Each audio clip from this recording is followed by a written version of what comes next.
शांति। ओम शांति। ओम शांति। अव्यक्त बाप दादा।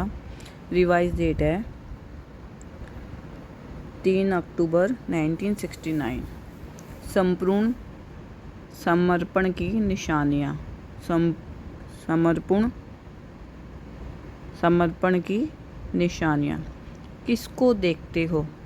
कौन? किसको देख रहे हो? अर्थात 2-3 ने अपना अपना विचार सुनाया। आज बाप दादा अपने पूर्ण परवानों को देख रहे हैं, क्योंकि कहाँ तक परवाने बने हैं वो देखने आए हैं। वैसे तो परवाने क्षमा के पास जाती हैं, लेकिन यहाँ तो क्षमा भी परवानों से मिलती है। आपको मालूम है, जो संपूर्ण परवाने होते हैं उनके लक्षण क्या हैं और परख क्या है? हर एक ने सुनाया। आप सबने जो सुनाया वो यथार्थ है। मुख्य सार तो यही निकला कि जो परवाने होंगे वो एक तो क्षमा के स्नेही होंगे, समीप होंगे, और सर्व संबंध उस एक के साथ ही होंगे। तो सर्व संबंध, स्नेही, समीप और साहस जो संपूर्ण परवाने होते हैं, उनमें ये चारों ही बातें देखने में आती है।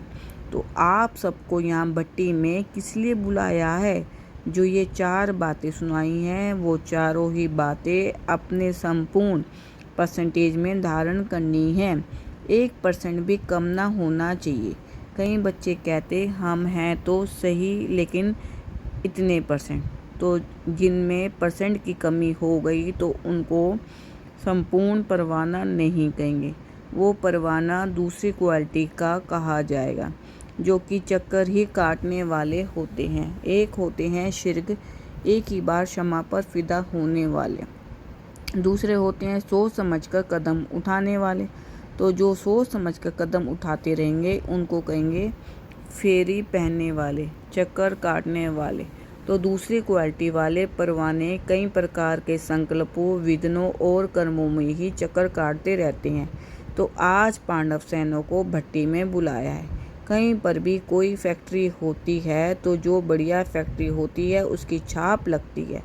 अगर उस फैक्ट्री की छाप नहीं होती है तो वो चीज़ इतनी नहीं चलती है।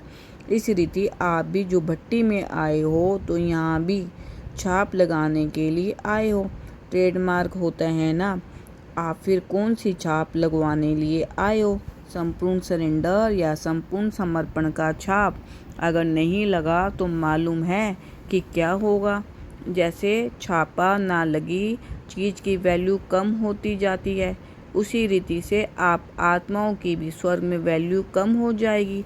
तो अपनी राजधानी में समीप आने लिए ये छापा लगाना ही पड़ेगा। माताओं को तो नष्टमोया का मंत्र मिला और पांडव सेना को संपूर्ण समर्पण का। पांडवों का ही गायन है कि गलकर खत्म हो गए। पहाड़ों पर नहीं, लेकिन ऊंची स्थिति में गल गए। नीचाई से बिल्कुल ऊपर जो अव्यक्त स्थिति है उसमें गल गए, अर्थात उस अव्यक्त स्थिति में संपूर्णता को प्राप्त हुए। यह पांडवों का यादगार भी है। उस यादगार की याद दिलाने और प्रैक्टिकल में लाने लिए भट्टी मिली है। संपूर्ण समर्पण किसको कहा जाता है? जो संपूर्ण समर्पण अर्थात तन, मन, धन और संबंध समेत अर्पण। अगर मन को समर्पण कर दिया तो मन को बिना श्रीमत के यूज़ नहीं कर सकते। धन को श्रीमत से यूज़ करना तो सहज है, तन को भी यूज़ करना सहज है, लेकिन मन सिवाय श्रीमत के एक भी संकल्प उत्पन्न नहीं करे। इस स्थिति को कहा जाता है संपूर्ण समर्पण। इसलिए ही मन मनाभव का मुख्य मंत्र है। अगर मन संपूर्ण समर्पण है तो तन, मन, धन समेत संबंध शीघ्र उस तरफ लग जाते हैं। तो मुख्य बात यह है मन को समर्पण करना, अर्थात व्यर्थ संकल्प विकल्पों को समर्पण करना। वो ही परख है संपूर्ण परवाने की।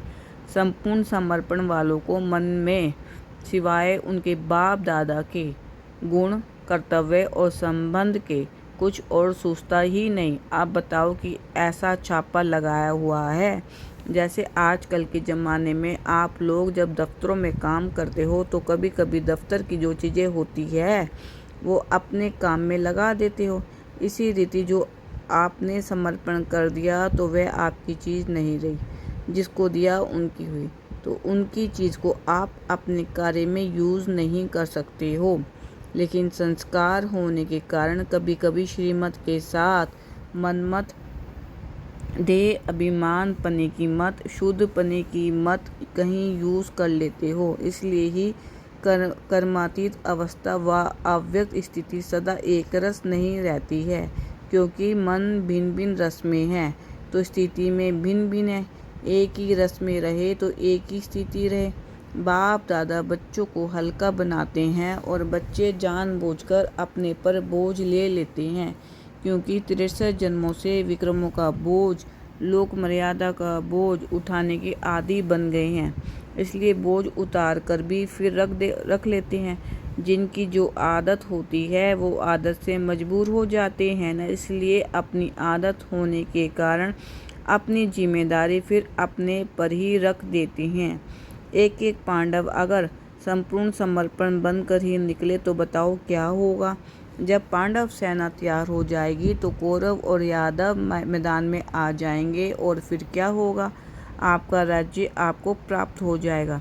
जब तक ये वायदा नहीं किया कि जो सोचेंगे बोलेंगे और जो सुनेंगे जो करेंगे सो श्रीमत के बिना कुछ नहीं करेंगे, तब तक इस भट्टी से लाभ नहीं ले सकते हैं। ऐसा ही उमंग उत्साह लेकर आए हो ना, कुछ बनकर ही निकलेंगे, बदल कर ही निकलेंगे, यह सोचकर आए हो ना। घबराहट तो नहीं होती है, जितना जितना गहराई में जाएंगे उतना ही घबराहट गायब हो जाएगी। जब तक किसी भी बात में गहराई में नहीं जाते हैं तो घबराहट आती है। जैसे सागर के ऊपर ऊपर की लहरों में घबराहट होती है, लेकिन सागर के तले में गहराई में क्या होता है, बिल्कुल शांत, और शांत के साथ प्राप्ति भी होती है। इसलिए जो कोई भी घबराहट की बात आए तो गहराई में चले जाना, तो घबराहट गायब हो जाएगी। अब लक्ष्य और लक्षण कौन से धारण करने हैं, इसमें जो नंबर 1 होंगे उनका क्या देंगे। भविष्य में तो राजधानी लेंगे ही, लेकिन यहाँ भी सौगात मिलेगी। इसलिए हर एक यही प्रयत्न करे कि हम तो नंबर 1 में आएंगे, 2 नंबर वालों को नहीं मिलेगा। जो विन करेंगे वो 1 नंबर पाएंगे। विन करने की कोशिश करो तो 1 बन जाएंगे। अच्छा, आपको बिंदी लगानी है, वह बिंदी रूप ही हो। टीके कितने प्रकार के होते हैं, आज आपको डबल टीका लगाते हैं, संगम पर निरोगी बनने का और भविष्य में राज भाग का।